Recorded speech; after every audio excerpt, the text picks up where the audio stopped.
Tony, thanks so much for joining us. 5 drinks or midnight, 5 drinks, 5 questions, midnight, whatever comes first.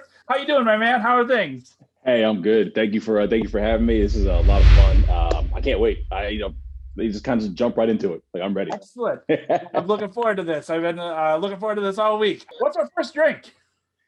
First drink is actually going to be Angel's Envy bourbon, old fashioned. Excellent. Yeah. I make this joke with pretty much everybody that was a barman. If I worked for you, you would fire me rather quickly because I'm super slow and I have a heavy hand. So, Perfect for a one-seat bar. Perfect. yeah, perfect. All right. Well, cheers. Cheers. Absolutely. I have been wanting that all day. Oh man. What? I guess not really our first question, but first question: why an old fashioned? Quite easy. Old fashioned it's a very simple drink. Of course, it's definitely a classic, but it's one that can be fucked up a million different ways. And quite frankly, it's kind of the drink that when I was bartending in my career was one I prided myself on, and it's one that I judge others on. But when it's made right, it hits that perfect balance between the spirit you're using. In this case, we're using our Angels of the Bourbon, that bitters, that sugar, and a little bit of citrus. It is the perfect way to either end your day, start your evening, whatever it's going to be. Absolutely, I totally agree with you. I have found many a times that I will go to a bar and ask for an old fashioned, and if I can't get it quite right, then you know that you're doing single pours the rest of the night. Like if they pull out the sugar packet and you're like, oh yeah, we're good. You could just pour that neat. Like, yeah, just crack open a bottle of beer for me. I'll call it a day. Yeah. All right. Well, question one then. Let's just go ahead and get started. How does a guy that studied graphic design end up in the whiskey business? So wow, where to begin on that one? So I guess I'll start off by saying that the bar business has always been in my family, both on my mom's side and my dad's side. So it's one of those things that I always grew up around. I figured at some point in my life I was going to get into it. I didn't know it was going to wind up actually being what I did for a career, but I knew I was going to jump into it. So I was in college, and I wanted to do graphic design. I wanted to do like corporate identity. I had this big picture in my head, right? This 20-year-old, like I'm going to graduate. I'm going to create all these advertisements. I'm going to be this big wig, like for all these companies. And I realized how tough it was. I was like, yeah, I need something else. I want to do. And so I kind of just found myself getting into the restaurant and bar business, starting out part-time while I was still kind of trying to figure out, like, is this what I wanted to do? Was it not what I wanted to do? So I bartended part-time. I had government jobs. I worked for customers for a while. I did, government contracting for a while as well, but still bartending. And it was one of those things where one day, like I'm sitting at this cubicle and I'm just like miserable, punching the keyboard. And I'm just kind of like, why am I doing this? And I just jumped into it full time. And so I've been doing it ever since. Excellent. And then, so could you you were a bartender, and then how did the role at Angels, like how'd you get into the role for Angels Envy? So it's like one of those things where people tell you, right? Like it's all about like who you know. I had a bunch of friends who were brand ambassadors for different brands, and they always knew that I had an interest in kind of like setting foot in that side, not really realizing like what it was looking to. I had a friend who found out that Angels Envy was looking to expand at the time, specifically in Virginia, which is where I'm from, and they referred me. And they said, hey, I know the person who would be exactly what you're looking for, because they also knew that coincidentally, this is kind of one of those things where it's like, it's too good to be true, right? This is no BS. I got introduced to this brand probably like 8 years ago, like when it was really starting to kind of hit the DC market, and I was bartending. And at the time when I was bartending, we got this behind our bar. Our beverage director at the time was like, hey, try this. This is one of the new bottles I brought in. Great, fun. I tried it, and I kid you not, that very next day, I got a bottle and polished it off with like 4 of my closest friends. It was one of those things where I always kept it as the back bar. I always enjoyed it as a spirit. And my friends who were working for the brand, they referred me, and kind of the rest is history. And then, this has been about 2.5 years. I've been full-time with the brand. I've been with the brand now about 3.5 years, I guess. Been about 3.5 years. And that's how I got involved. It was definitely just kind of one of those, somebody who knows somebody kind of a situation. Awesome. That's awesome. That's a great, because I went to art school. I'm a graphic designer, so I work in advertising at Milwaukee Institute of Art and Design. So, and that's I think you have the much cooler job. So that's, I interviewed Abby Titcomb from Three Floyds as well, and she was a photography major, and now she's a master distiller out in Indiana for Three Floyds. And I'm like, you guys have the best job. Like, if someone came to high school Tim, and said, like, if you studied chemistry, you could be a whiskey guy instead of like being all sciencey, would have fucking jumped on that. That would have been crazy. It's funny. It's one of those things. It's like I wish when I was that young. It's always like I wish I knew then what I know now. I would have jumped into this. I would have definitely jumped in this 2 feet. I don't know if I'd be sitting right here, 22-year-old me, but I'd have gotten in. Absolutely. I don't know if I'd be alive right now, but yeah, like it definitely, just like sitting there, and she's like, yeah, you just did it, and I'm like, all right, well. And now, like, when I was doing my social stalking of you, I was like, here's another guy that did it. He was going to be a designer, and now he's a brand ambassador and fucking works with whiskey. And I'm like, this is like the dream job. So I love it, man. I really do. It's also cool too, because I still, for me, graphic design was the focus, but I also did a lot with fine arts.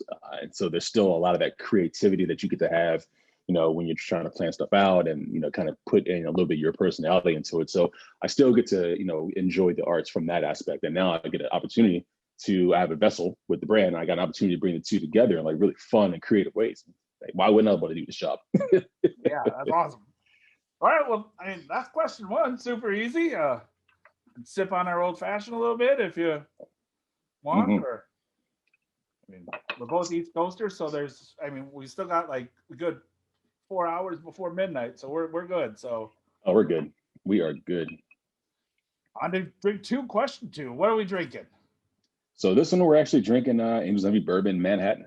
I figure we'll start off with one of the favorites and we'll keep going through and delicious. And another one to start off or finish. Cheers. Cheers.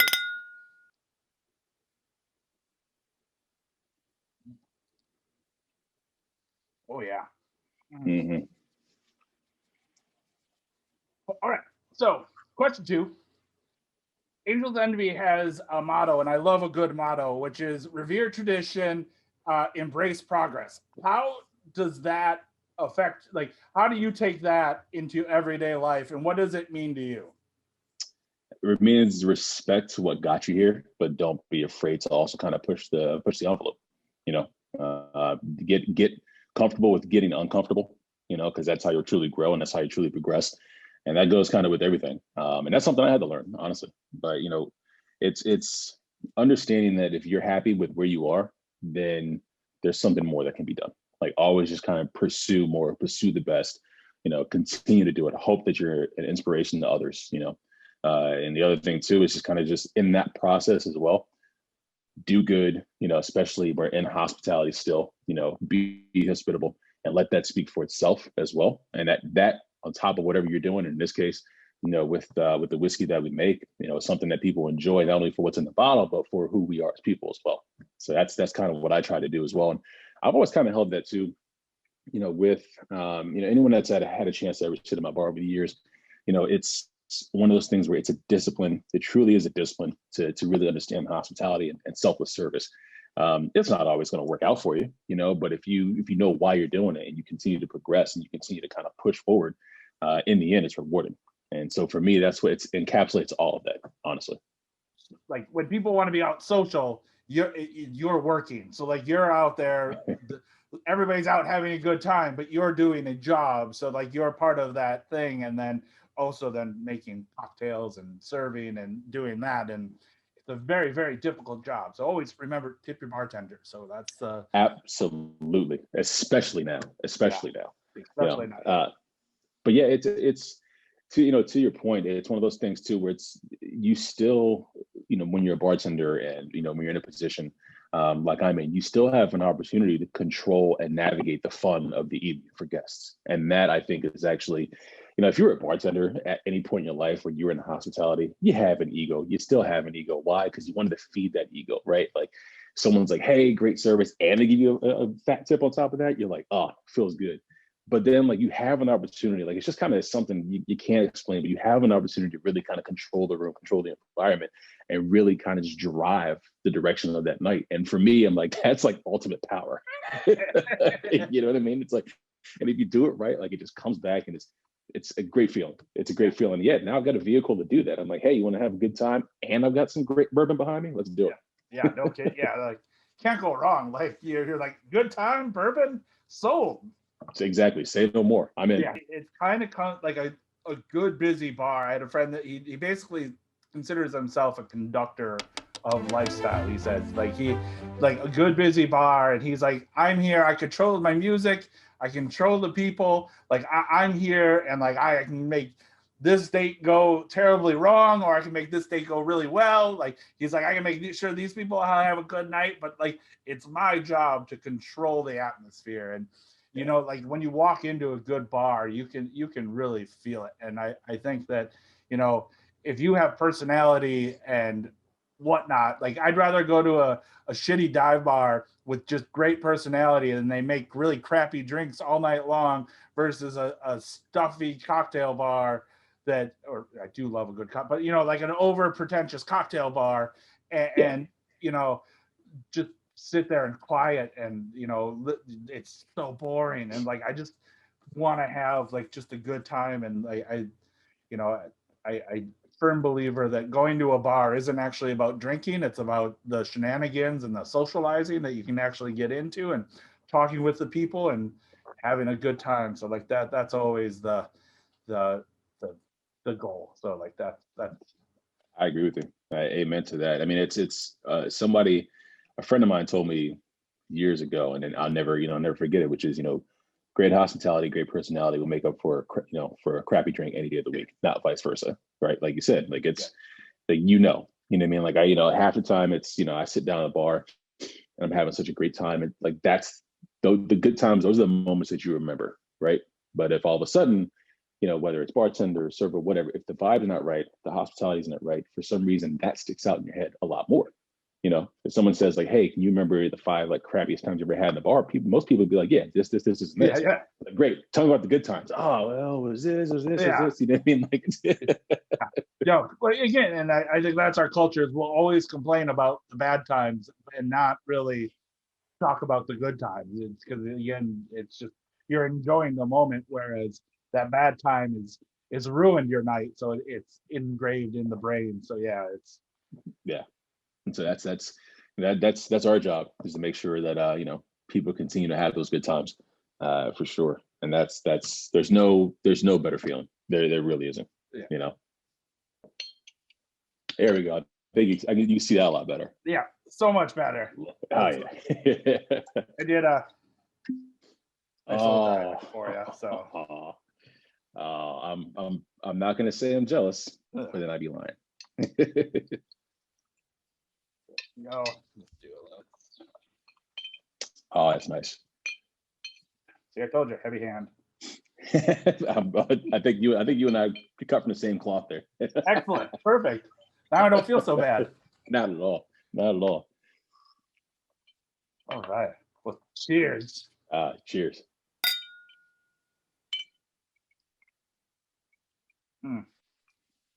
It's so good. You gotta say, this is actually one of my favorite bourbons. Just can't awesome. go wrong. You can't really, I mean, like price point wise, it just, and again, I'm, as you could probably tell from the shelf behind me, I'm not a big bourbon guy. I'm more of an Irish guy, but like, sure.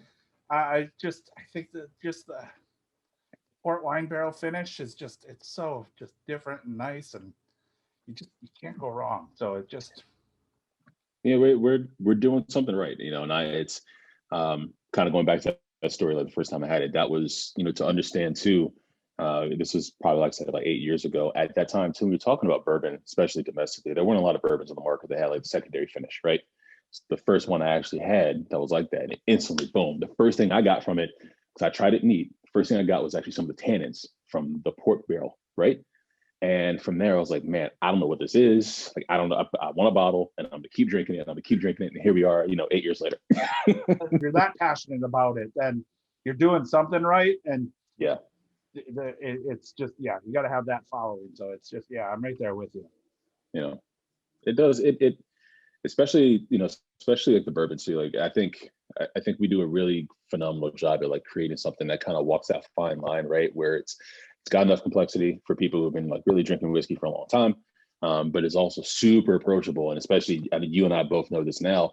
The category of whiskey as a whole is still on the up. Like it's not going to slow down anytime soon. So you've got, you can have a fresh-faced 22-year-old just getting into whiskey, but where do they go, right? Like, which way do I go? I'm intimidated. And then you've got someone who's been sitting there drinking it, for years. And like we found that sweet spot where we can be, a great introductory whiskey, but then also could southside of the palate for people who've been doing it for a while. And I think that's absolutely. that bourbon hits.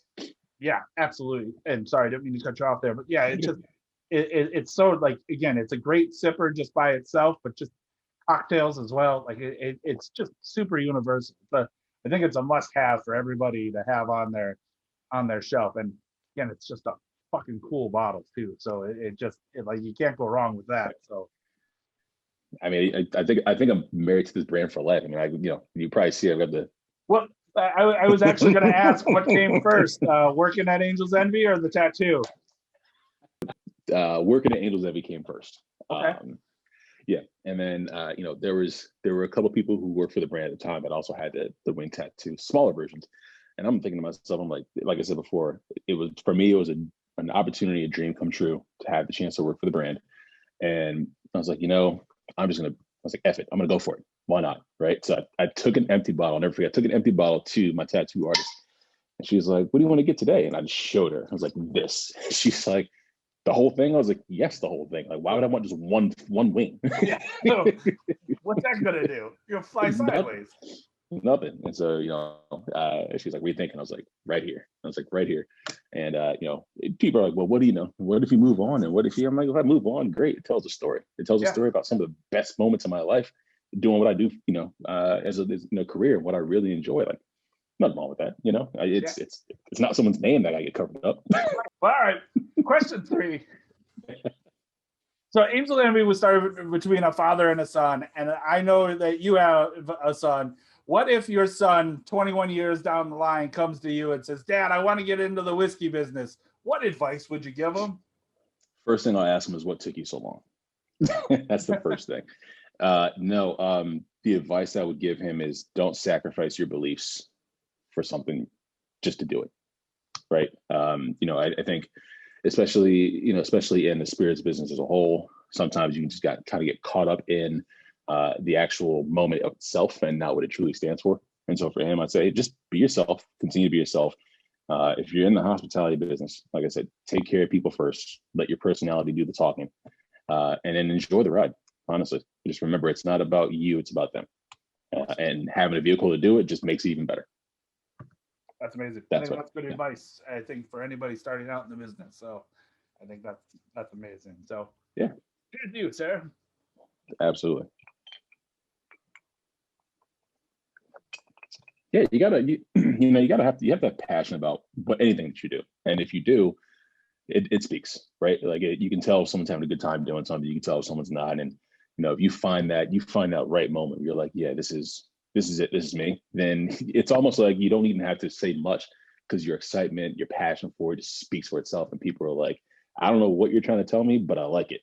Do you have a favorite like home bar that, like, not like as in home base, not like as in your house, but like, is there a bar that, like, when you walk in, you're like, oh, that's home? Like, I know I'm home. Like, people, it's your peers, if you will.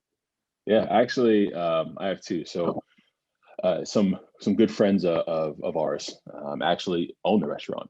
It's a place called Northside 10. It's literally about like 10 minutes away from me. But it's one of those places where, like you said, I walk in, it's just like, like you just kind of, it's the cheers, right? Like you just know you belong. Like that's where it is. The other thing too is, it's one of those places too, when I go to sit down, I mean, here's a little bit more like more about me. I love great whiskeys, great cocktails.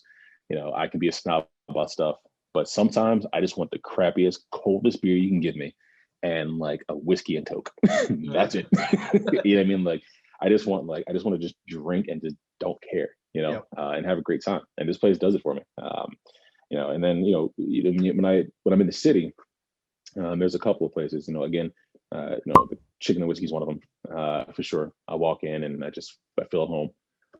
But honestly, like I could probably spend the rest of our time this evening telling you about all the places to go where you feel at home. And again, like I'm not just saying that. Like if anyone has never been to DC yet, or the DMV area is what I'd call it, DC, Maryland, Virginia, and just sat down at a bar or restaurant, there are so many places that are more like that, where like you feel at home. But it's your first time sitting down, but you feel at home. And it's like that's special. Yeah, that's special to say something like that when you can have that kind of feel and that kind of vibe. But yeah, in my own backyard in Northside 10, I can sit down, I can have a nice cold beer, cheap beer, and just kick back and relax. Well, that went down too quick. That was way too quick, man. And that was a heavy pour too. Yeah. That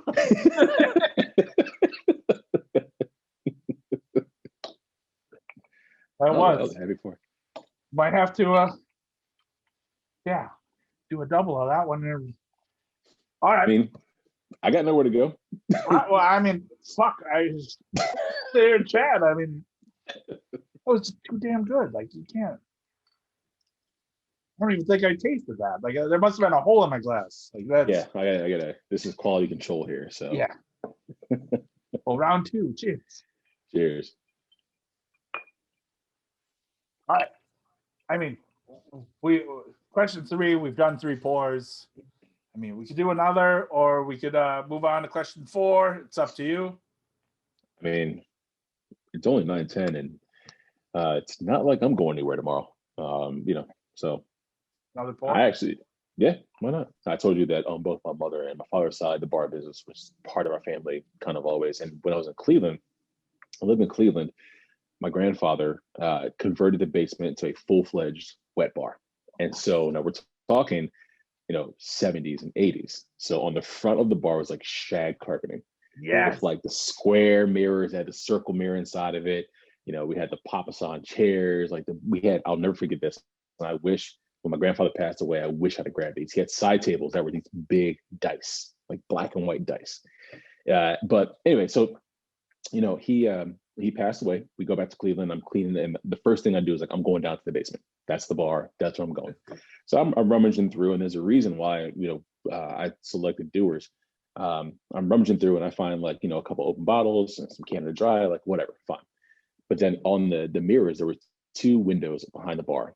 I pulled them back. I found a bottle of Old Grandad that was still sealed from 1959, and this was like this was actually like 8 years ago, but I've since polished off the bottle. I was like, wow, what do you do with that? You know what I mean? It's like, it literally is the classic definition of a dusty. Like I'm literally, dust is flying off of it. And so I'm like, all right, I'm gonna hold on to this. But this is the only thing. I'm not gonna sell it. I'm gonna crack it open for one of the biggest occasions moving forward. And after that, I'm just gonna enjoy it with folks that I think can appreciate it. And that's what I did. Our son was born, cracked it open. One of the bars I worked at the time, had some friends there that I knew would appreciate it, brought it in, cracked it open, and it's just like, you know what? Yeah, I don't want it sitting on the shelf. I'm not going to try to sell it for $2,000, $3,000, whatever. I want to enjoy it with folks and create, like we talked about earlier, create those good times. Yeah. It's like now I can tell the story now, and then they can also tell the story. Hey, I remember this time my friend cracked open this bottle of Old Grandad from 1959. Yeah. There you go, done. Wipe my hands of it. Hopefully I find another dusty bottle. But also, it's a great memory to have. Like, there's never going to be like, I had this with a friend, and I'm never going to that is one of those non-recreate moments ever. Like it's just exactly you can't, like, even if you had it another bottle, you can't because you've already had it. So there's just that one-time opportunity. And yeah, like I'm just a firm believer that every bottle is built to be opened for a special time. So that's the thing. Like, hey, yeah, I got a very, this is going to be, if someone's watching this, later on, I hope they take notes. I got a very simple 3-step instruction on how you enjoy whiskey. Ready? People are like, you should drink it neat. You should drink it this way. Ready? Here it is. 1, buy said bottle. 2, open said bottle. 3, pour it in the glass. That's it. That is. There it is. Pour it in the glass. Doesn't matter how you enjoy it. Doesn't Yeah. matter. Just open it and pour it in the glass. Yeah. You know, I think that's the other thing too is don't tell people how they should cheers. Don't tell people how they should Cheers. enjoy it. Just enjoy it. Actually, this is becoming very reminiscent of the very, like I said, the very first time that I had a chance to try Angel's Envy. So that second night when I bought that bottle, the 4 friends I were with were the 4 bartenders at the bar that I worked at. We closed down. I was like, hey, let's do this. And like we're doing now, like it was one of those things like we weren't drinking to get hammered. They were like, we got engulfed in conversation. Yeah. And like we're just literally casually. And next thing I know, I look over, I'm like, huh, okay. Yeah. So on to question 4, almost midnight, 2 hours to go. But what are we drinking next? We're keeping it simple. We're gonna do Angel's Envy bourbon and club soda. You know, little twist of lemon there, and you know, just keep it moving. Cheers. Boom. Cheers. Oh. Very underrated, by the way. Especially like we have a good, crisp, clean club soda.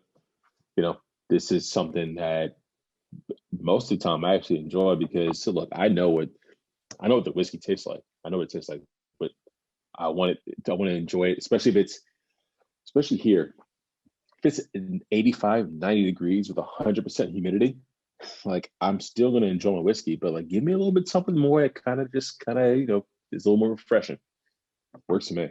And this is just amazing. So yeah, totally works. So that's down for this. Mm-hmm. I put it in our one of my souvenir Kentucky Derby glasses for Excellent. Very nice. All right. Well then, on to question 4. We've talked about being a maestro in the bar. What's your closing song? Oh man, we're gonna be here for a minute. So, all right. So, this is a good one. I've got. So, are we all right? Let me ask: are we talking about closing song from me being behind the bar or as a patron? I mean, I think let's do both. I mean, okay, cool. Okay, we got 2 hours yet, so yeah. I mean, we got time. Yeah. So, all right. So when I was behind the bar full time, I had a very simple philosophy, which was the closing song had to be something that we got everyone who was still at the bar together. It had to be a celebratory or joyous song because it was easier for us to tell them to get the hell out when it was time to close out. Right. So this is going to be very easy. Anything by Queen. Okay. Anything by Queen. Closing song. It had to be Queen. If it was that, 9 times out of 10, people would sing along. You get them together and then say, "Hey, great time. Thank you very much." Move along. That was it. That was one. I think sitting on the bar as a patron. I don't know. I'm never going to say closing time. Closing time. Closing time. Yeah, I know what time it is. The lights are up. I'm hammered, and I've seen double. I think anything by Queen actually is probably a good closing song. Honestly, whether you're either side of the bar. All right. I see a little silhouette of a man. Scaramouche, will you do the fandango? Probably anything that the majority of the public can sing along to or get along with is probably a good closing song for that exact reason. If I'm sitting on the bar as a patron, you know, I want to hear a song. This is my last drink of the night. You know, if I hear a song that like invokes good memories or like something I relate to, great. And all of a sudden you look at me and say, "Hey, it's time to go. We'll see tomorrow," whatever. Awesome. I'm out of here. All right. You know, I was always, especially as a bartender, I was always at the belief where again, end the night on a good night, end it on a good vibe, right? So the last bar gig that I had, actually, you know, we would make a point to play Queen or sing-along songs, what I call them, sing-alongs. Queen, songs from the 80s, songs from the 90s, like read your room, know who your demographic is, whatever. because all of a sudden you get the entire bar just like they get that one last like bit of adrenaline out. Like, and you're also one like, shot up. So you're the that one last one. It's like, here you go. It's like, now you got to go, and they're like, hell yeah, I had a great time. I can't wait to come back. I'm like, if it wasn't for COVID, maybe you and I would not be sitting here and having this. But this is one of those things where ever since COVID, like I've I always, of course, obviously, because like what I do for a living, and especially now, like I always I'm in different whiskey communities, right? But like it was one of those things, I was in whiskey communities, but I had a bunch of other stuff going on, where COVID has forced me to kind of like focus in on like the right ways, the right people, the right environment for whiskey communities. And been very fortunate to meet people like you and meet others who like are doing things the right ways. And it's not even for me like as a person that works for the whiskey community, but just someone who is just like an enthusiast, right? Like that's the other thing too, is people ask me like, well, what do you like to drink? Because obviously you have to say you like Angel's Envy because you work for them. I was like, well, no, I don't. I was like, if we're being authentic, which we should be, it's like, of course I love Angel's Envy because I have a backstory. But like, there are plenty of other things I enjoy. It's not always like Angels of your bust, right? Like it's yes, I enjoy it not only because I work for them, but I actually have a history with it. But then also too, like sometimes I really do just want I want the cheapest whiskey you can give me and a nice cold beer, like we talked about earlier. Yeah, that's all I want. But we're not drinking Angel's Envy. What are we drinking? Not drinking Angel's Envy. Honestly, it does depend on my mood. Sometimes I do want Scotch. I'm a big Scotch fan. One of the lines I really, really enjoy is Balvenie. I enjoy a lot of the Balvenie line, but I also enjoy Dewar's, Auchentoshan. I definitely become a really big fan too of like Lafroig, Lagavulin, things that are peaty. And a lot of that too is because I enjoy cigars as well. But if I'm not drinking Angels, it does depend on my mood. Sometimes like my go-to drink back in the day when I was younger was a Jack and Coke. Simple, sugary, like got the job done. Very nice, yeah. It just depends. It's funny though, when you think about like how your palate like, changes over years, right? Like I used to, early 20 something me would never have thought about drinking like any kind of spirits neat or like whatever, right? And I always had mixed drinks, always just kind of did it that way. Whereas like now, now it's definitely I don't like high sugar drinks, so like things with Coke or whatever too much anymore. Club soda, whatever, if I want something that's kind of a little more refreshing. But I also tequilas, rums. I don't think this is depending upon how you want to take this. I don't think there's very many spirits out there I don't enjoy except for Malort. I think that's the only one I don't enjoy. As a matter of fact, I think the best description someone ever had of Malort, I was in Chicago and the bartender said it tasted like the night that Dad left. That was probably the best description I ever had heard about Malort. But no, I enjoy them all. I enjoy them all, and that's I don't know. Yeah, that's my answer. It's kind of all over the place. I know. No. Again, well, I'm kind of the same way because I was never into Scotch like neat. Like I didn't really care. Like I liked Scotch cocktails. So I was my Scotch cocktail was like, or intro to Scotch was all cocktail. So like I really liked a good Scotch cocktail. And then after a while, I just kind of got sick of it, and it just went back to bourbon and Irish whiskey, and just that was kind of my thing.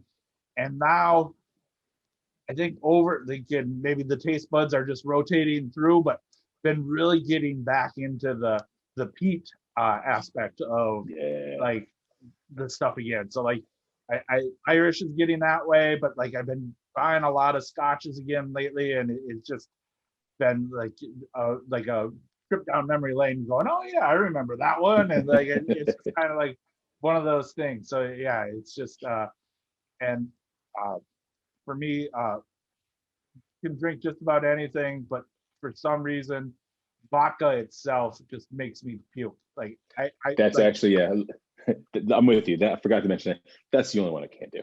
Yeah. All right. All good. So our fifth and final question. 1037. What are we drinking? So we are drinking Dewar's 12 year. And I know it's probably like, wait a second. I thought he worked for Angel's Envy. Like, yes, I do. But for a lot of you who don't know, we are part of the Bacardi family. And if you remember earlier, I mentioned when my grandfather passed away, I had a chance to go down to his bar and kind of ransack it, right? And, I'm rummaging through. But one of the very first alcoholic spirits I had a chance to try was actually Dewar's 12. As a matter of fact, it wasn't Dewar's 12, it was Dewar's White Label. Big jug handle that was still sitting behind my grandfather's bar. And I'll never forget it because I remember looking at it and when Dewar's is one of those things where it's like, you look at the label, it's iconic, you know it when you see it, kind of thing. And that's what I had. So I poured that, which, by the way, also my first beer I ever tasted was a half-open can of Budweiser that my uncle put in the fridge, and I was like, "Ooh, what's this?" I was like, "I'm never touching this again." Here we are. So I wanted to at least start to wind down the night with something that was very dear to me. I always keep Dewar's, any iteration of Dewar's, I always keep it as a part of my rotation in my home bar. But it was also something too. It was like, I remember it was one of the first distilled spirits I put on my palate. Might not have been of legal age, but then again, I don't think a lot of us actually ever were when we had our first alcohol experience. So it's fun. So we're gonna just finish this off neat. And again, I'm gonna take the second glass from you. Thank you, Tim. Pour it up. And again, I'm very heavy-handed as you are, so. Cheers, of course. Can't go wrong with there. Just, not at all. But yeah, it's kind of funny how sometimes the world works. I wanted to finish this with Dewar's, and again, it was one of the first spirits I had a chance to try, and it was one of the ones that when my grandfather passed away, I was like, "There's a handle, it's a Dewar's White Label. Don't need that." I found that old granddad. I was like, "Yeah, what's this?" All right. So question 5, our last question of the night, comes down to the flip of the coin of the Whiskey Wednesday coin. Do you have it with you? Here we go. I got it right here. Here we go. I'm gonna sip for this one. I know, yeah. You have a saying from going way back to your bartenders. Again, we love a good motto, which is there are no strangers, but only friends that we haven't met yet. Are we friends? Which that's not the question. Can I break this? All right. I hope so. I'm starting off fucking on top. There we go. Look at that, homie. Yeah. Fuck yeah. Best for life.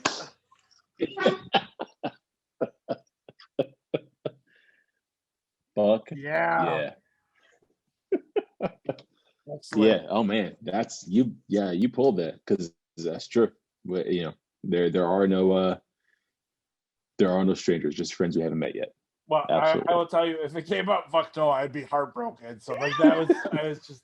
Damn, you really dug deep because dude, that's my motto, man. Like it's, you don't. There aren't strangers. They really aren't. It's just friends you haven't met yet in this environment. And if you treat it the right way, here we are. Perfect example.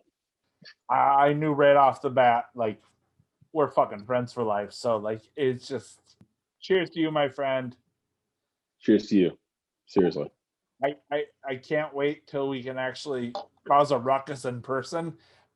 This is the beauty of what we both do. It's the beauty of it.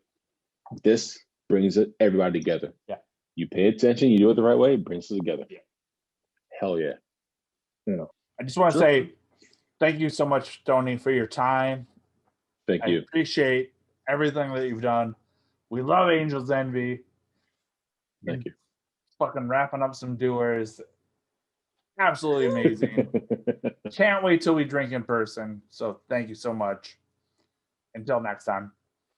Absolutely. Salute.